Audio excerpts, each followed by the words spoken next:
Good morning. Last class में अपन प्रकाश संश्लेषण को प्रभावित करने वाले कारकों की बात कर रहे थे।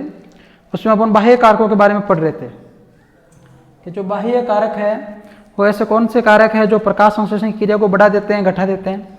तो इसमें अपन ने प्रकाश के बारे में बात कर ली थी। आज सेकेंड अपन स्टार्ट करते हैं तापक्रम, कि तापक्रम किस प्रकार से प्रकाश संश्लेषण की क्रिया को प्रभावित करता है, इसकी बात करते हैं। देखिए कि तापक्रम में बात करें कि प्रकाश संश्लेषण की क्रिया तापक्रम की जो प्रास है या जिसकी मात्रा उससे क्या होती है, आपके प्रभावित होती है। कि भाई कुछ कोनिफर्स प्लांट्स जो होते हैं, जैसे कि जूनिपेरस में आपके नाम दे रखा है कि जूनिपेरस, ठीक है, ये आपके क्या है, कोनिफर्स हैं, ठीक है। तो ये 35 डिग्री सेंटीग्रेड तापक्रम पर भी प्रकाश संश्लेषण की क्रिया सामान्य रूप से कर सकते हैं। तो ये तो एक अलग चीज होगी, क्या कर सकते हैं, इस टेम्परेचर में प्रकाश संश्लेषण क्रिया को सामान्य तरीके से जैसे पाते करते हैं उस प्रकार से ये कर सकते हैं। इसके अलावा अपन बात करें कि कुछ मरुद्वीप पौधों में 55 डिग्री सेंटीग्रेड व गर्म जल में पाए जाने वाली जो शैवालें हैं, कि भाई कुछ मरुद्वीप पादप हैं। मरुद्वीप आप जानते हो जो आपके ऐसी जगह पे जहाँ बारिश कम होती है, टेम्परेचर ज़्यादा रहता है, रेतीली जमीन, वहाँ पे पाए जाने वाले पादपों को कहते हैं। तो ये 55 डिग्री सेंटीग्रेड व आपके कुछ जो है गर्म जल में पाई जाने वाली जो शैवालें हैं, पाई जाने वाली शैवाल, गर्म जल में पाई जाने वाली शैवाल जो है, ठीक है, ये 75 डिग्री सेंटीग्रेड तापक्रम पर भी प्रकाश संश्लेषण कर सकती है। ये तो क्या है, कुछ विचित्र अलग सी घटनाएं हो गई जिनमें इस प्रकार। लेकिन ज्यादातर अपन पादपों की बात करें तो प्रकाश संश्लेषण की दर जो है आपके 10 डिग्री सेंटीग्रेड से लेकर 35 डिग्री सेंटीग्रेड टेम्परेचर पर तेजी से बढ़ता है। कि भाई ये तो कुछ अपवाद हो गए, भाई कुछ अलग से प्लांट्स है, उनके अंदर ऐसी क्रिया देखनी जाती है कि जूनिपर्स प्लांट्स जो 35 डिग्री सेंटीग्रेड पे आराम से प्रकाश संश्लेषण कर सकते हैं। मरुद्वीप पादप 55 डिग्री सेंटीग्रेड तक, कुछ गर्म जल में पाए जाने शैवाल है वो 75 डिग्री सेंटीग्रेड तापमान पर भी प्रकाश संश्लेषण कर सकते हैं। लेकिन एक सामान्य और अधिकतर पादपों की बात करें तो ये पादप जो है वो आपके 10 से 35 डिग्री सेंटीग्रेड तापक्रम पर क्या कर सकते हैं, प्रकाश संश्लेषण की दर को बढ़ा सकते हैं। परंतु कुछ समय पश्चात इसमें कमी आने लगती है। कुछ शुरुआत में तापमान इतना टेम्परेचर होता है 35 डिग्री, तब तो प्रकाश संश्लेषण दर बढ़ाएंगे, फिर धीरे धीरे प्रकाश संश्लेषण दर में क्या देखी गई, कमी देखी गई है, कमी देखी गई है। परंतु आप देखिए एक सी बात करें, क्योंकि उस ताप पे प्रकाश संश्लेषण करने वाले जो एंजाइम है वो क्या हो जाते हैं, विकृत हो जाते हैं। भाई 10 डिग्री से 35 डिग्री सेंटीग्रेड तापमान बढ़ रहा था तो प्रकाश संश्लेषण दर बढ़ रही है। 35 डिग्री होने के बाद कुछ समय बाद देखा गया तो प्रकाश संश्लेषण की दर क्या हो गई, कम हो गई। इसका कारण क्या माना जाता है कि प्रकाश संश्लेषण की दर क्या हो गई, कम हो गई। क्यों हो गई, क्योंकि अधिक टेम्परेचर पे जो प्रकाश संश्लेषण क्रिया को करते हैं वो एंजाइम क्या हो जाते हैं, विकृत हो जाते हैं, नष्ट हो जाते हैं, जिसकी वजह से प्रकाश संश्लेषण की दर आपके गिर जाती है। और C3 चक्र के प्रमुख जो एंजाइम है रूबिस्को की CO2 की प्रतिबंधुता क्या हो जाती है, घट जाती है। कि अधिक टेम्परेचर होने पर जो आपके C3 प्लांट्स के अंदर रूबिस्को जो एंजाइम पाया जाता है, अभी पढ़ा था, रूबिस्को एंजाइम जो आपकी एक प्रकार की प्रोटीन भी है, जो वायुमंडल में 16% सबसे अधिक पाए जाने वाली प्रोटीन है। यह क्या होता है, अधिक टेम्परेचर बढ़ने पर C3 प्लांट में जो रूबिस्को एंजाइम इसकी CO2 के साथ प्रतिबंधित आपकी जो जुड़ने की क्षमता वो क्या हो जाती है, कम हो जाती है। और CO2 नहीं जुड़ेगा तो आपको पता है प्रकाश संश्लेषण क्रिया नहीं होगी। इस प्रकार से प्रकाश संश्लेषण की क्रिया आपके जो है वो तापक्रम से प्रभावित होती है। अपन बात करते हैं कार्बन डाइऑक्साइड की मात्रा, कि भाई जो कार्बन डाइऑक्साइड की मात्रा वो किस प्रकार से प्रभावित करती है, देखिए उसकी बात करते हैं।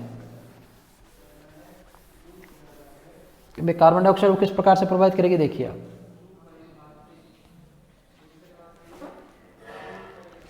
CO2 कि वायुमंडल में CO2 की मात्रा आपको पता है फिक्स है, कितनी, 0.03%, या अपन कह सकते हैं 300 ppm पार्ट पर मिलियन, 10 लाख पर 300, ठीक है। तो वातावरण में जैसे जैसे CO2 की मात्रा बढ़ती है वैसे वैसे प्रकाश संश्लेषण की दर में भी कुछ समय तक वृद्धि होगी। शुरुआत में जैसे प्रकाश संश्लेषण की दर बढ़ेगी, CO2 की मात्रा बढ़ेगी तो प्रकाश संश्लेषण की जो दर है वो भी बढ़ेगी। और ये वृद्धि अन्य कारकों के सीमाकारी होने तक, कि भाई इसमें से अन्य कारक कोई है वो सीमाकारी कारक नहीं हो जाता तब तक ये वृद्धि होती रहती है। सीमाकारी कारक बताया था, कोई अभिक्रिया एक से अधिक कारकों से नियंत्रित हो रही है तो फाइनली वो अभिक्रिया उस कारक से नियंत्रित होगी जिसकी मात्रा सबसे कम होगी। तो ये मात्रा CO2 की मात्रा कब तक बढ़ेगी, जब तक कोई दूसरा कारक सीमाकारी नहीं हो जाए। मतलब जैसे हमारे CO2 है, जल है, वो है, तो CO2 की मात्रा कम होती है, जैसे CO2 बढ़ेगा प्रकाश में बढ़ेगा। लेकिन जैसे हमारे CO2 की मात्रा जल से अधिक हो गई, सपोज ठीक है। तो जल क्या होगा, सीमाकारी कारक हो गया। फिर CO2 की मात्रा बढ़ेगी तो प्रकाश संश्लेषण उससे मतलब नहीं, प्रकाश संश्लेषण नहीं बढ़ेगा, वो जल के द्वारा नियंत्रित होगा। तो CO2 की मात्रा जब तक बढ़ेगी धीरे धीरे प्रकाश संश्लेषण दर बढ़ेगा, कब तक, जब तक दूसरा कोई कारक सीमाकारी नहीं हो जाता। इसके अलावा बात करें अपन इसके आगे कि सामान्य प्रकाश संश्लेषण की दर में वृद्धि जो आपके CO2 की 1% सांद्रता तक होती है, कि CO2 की जो सांद्रता 0.03 से 1% तक होती है तो प्रकाश संश्लेषण की दर बढ़ती है, ठीक है। और परंतु इससे अधिक CO2 की सांद्रता पादपों क्या करती है, विषाक्त प्रभाव डालती है। और 1% से ज्यादा हो जाए तो ये जो CO2 की जो मात्रा है ये पादपों पे जहरीला प्रभाव डालती है, विषाक्त प्रभाव डालती है, जिससे प्रकाश संश्लेषण की दर रुक जाती है, ठीक है। ऐसा क्यों होता है, क्योंकि ऐसे CO2 की सांद्रता बढ़ने पर क्या हो जाते हैं, रंध्र बंद हो जाते हैं, और रंध्र बंद हो जाने की वजह से गैसों का विनिमय नहीं होता है और प्रकाश संश्लेषण की दर रुक जाती है, घट जाती है।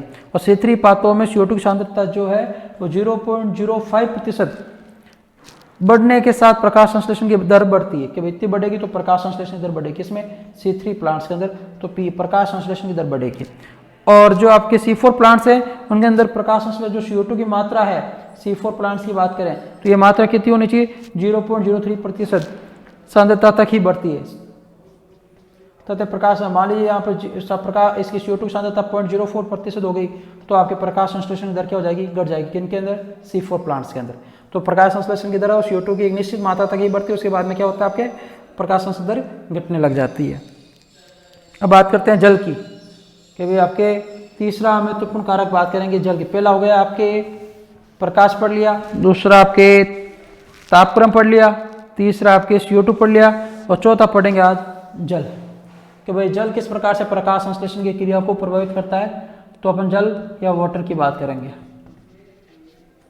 देखिए कि जल प्रकाश संश्लेषण अभिक्रिया का एक अभिकारक है, आपको पता है, क्योंकि यह अभिक्रिया में हाइड्रोजन दाता के रूप में कार्य करता है, H+ देता है, जल का प्रकाशीय अपघटन होता है, आपको देखा।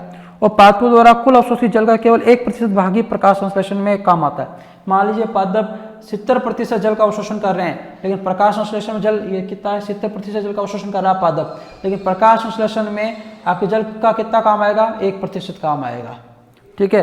कहने का मतलब जो जल आपके पौधों द्वारा अवशोषित किया जाता है उसका 1% ही प्रकाश संश्लेषण में काम आता है। तो ये प्रकाश संश्लेषण क्रिया के लिए क्या है, सीमाकारी कारक नहीं होता, ये अप्रत्यक्ष रूप से क्या होता है, प्रभावी होता है। मृदा जल की अधिक कमी होने पर यह सीमाकारी कारक बन जाएगा। मृदा जल में कमी हो जाती है, जल बहुत ही कम मात्रा में आता है तभी सीमाकारी कारक बनता है, बाकी 1% आपके बहुत बड़ी वैल्यू होती है।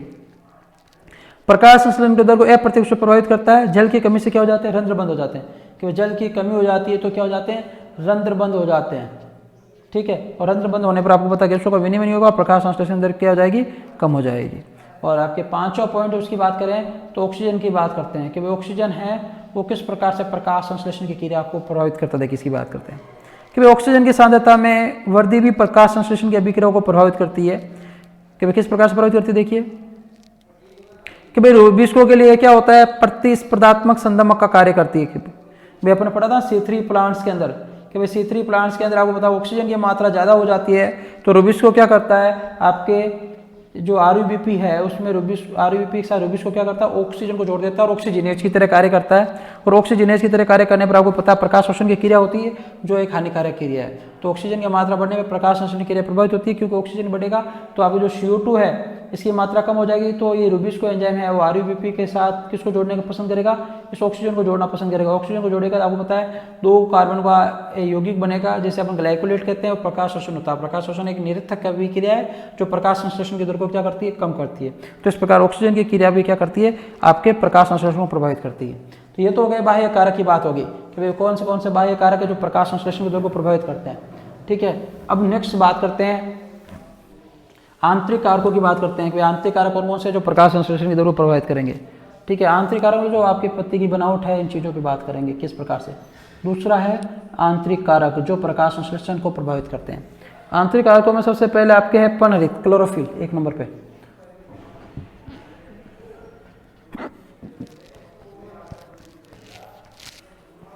तो पर्णहरित या क्लोरोफिल क्या, देखिए तो पर्णहरित जो है वो प्रकाश संश्लेषण क्रिया का प्रमुख वर्णक है, मुख्य वर्णक पढ़ चुके हैं इनके बारे में।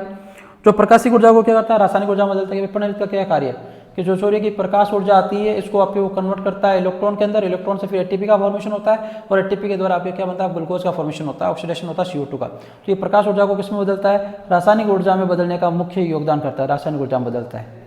ठीक है, और प्रकाश संश्लेषण दर पर्णहरित की मात्रा बढ़ने पर बढ़ती है कि मान लीजिए क्लोरोफिल की मात्रा बढ़ेगी तो प्रकाश संश्लेषण की दर भी बढ़ेगी, क्योंकि क्लोरोफिल ज़्यादा होगा तो ये ज़्यादा प्रकाश को ऑब्जर्व करेगा, ज़्यादा आपको पौधों को अवेलेबल करवाएगा, तो प्रकाश संश्लेषण दर बढ़ती है।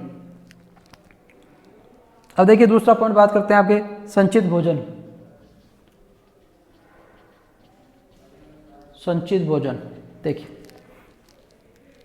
संचित भोजन की मात्रा कि पादप की कोशिकाओं में प्रकाश संश्लेषी अंतिम उत्पादों का संचय होता है। प्रकाश संश्लेषण होने के बाद जो अंतिम उत्पाद का संचय होता है और इनका निरंतर संचय प्रकाश संश्लेषण की दर को कम करता है कि भाई आपके संचित भोजन की मात्रा ज़्यादा होगी तो प्रकाश संश्लेषण दर क्यों कम होगी, कि भाई ऑलरेडी पादपों के पास भोजन जो प्रकाश संश्लेषण द्वारा पादप भोजन कम बनाएंगे। ठीक है, परंतु वो इन उत्पादों का पादप के दूसरे भागों में स्थानांतरण होने पर यह पुण्य बढ़ जाती है। ये पादप ने भोजन बनाया, पत्ती में प्रकाश संश्लेषण द्वारा पत्ती आपको बताया भोजन बनाती है। ठीक है, तो पत्ती के अंदर मान लीजिए संचित भोजन की मात्रा ज़्यादा है तो प्रकाश संश्लेषण दर कम होगा, लेकिन इस पत्ती से सभी भागों तक भोजन पहुंच जाए तो प्रकाश संश्लेषण दर पुण्य बढ़ जाएगी। सामान्य सी बात थी। तीसरे पॉइंट की बात करते हैं पत्ती की आंतरिक संरचना, कि भाई पत्ती की आंतरिक संरचना है वो किस प्रकार से प्रभावित करती है, इसको देखिए। पत्ती की आंतरिक संरचना की बात करें तो प्रकाश संश्लेषण की दर है वो रंध्रों की संख्या, कि भाई रंध्रों की संख्या कितनी पाई जाती है उससे भी प्रभावित होती है। तो रंध्रों की संख्या, रंध्र आपको पता पत्ती पे पाए जाते हैं। इसके अलावा वितरण में उनकी संरचना पर निर्भरता, कि वितरण किस पर कितना वितरण ऊपर वाले सतह पर ज़्यादा पाए जाते हैं, कम पाए जाते हैं, पास में वितरण व उनकी संरचना, कि संरचना किस प्रकार की है, किस प्रकार के रंध्र पाए जाते हैं। और रंध्रों की अधिक संख्या व अधिक समय तक खुला रहना अधिक CO2 अवशोषण को प्रेरित करता है, जिससे प्रकाश संश्लेषण दर बढ़ जाती है। तो वे रंध्र जो है ज़्यादा है, अधिक है, तो ये अधिक, और मान लीजिए अधिक समय तक खुले रहते हैं तो क्या होगा कि अधिक समय तक खुले रहेंगे तो ये क्या करेंगे, अधिक CO2 को ग्रहण करेंगे, अधिक CO2 को ग्रहण करेंगे तो प्रकाश संश्लेषण भी दर क्या होगी, अधिक होगी। तो ये प्रकाश संश्लेषण को दर को बढ़ा भी सकते हैं और घटा भी सकते हैं। ठीक है, तो पत्ती की संरचना कैसी है, किस प्रकार की बनावट है, इस बातों पर निर्भर करती है। तो आज के लिए इतना ही, बाकी नेक्स्ट क्लास में बात करेंगे। ठीक है, धन्यवाद।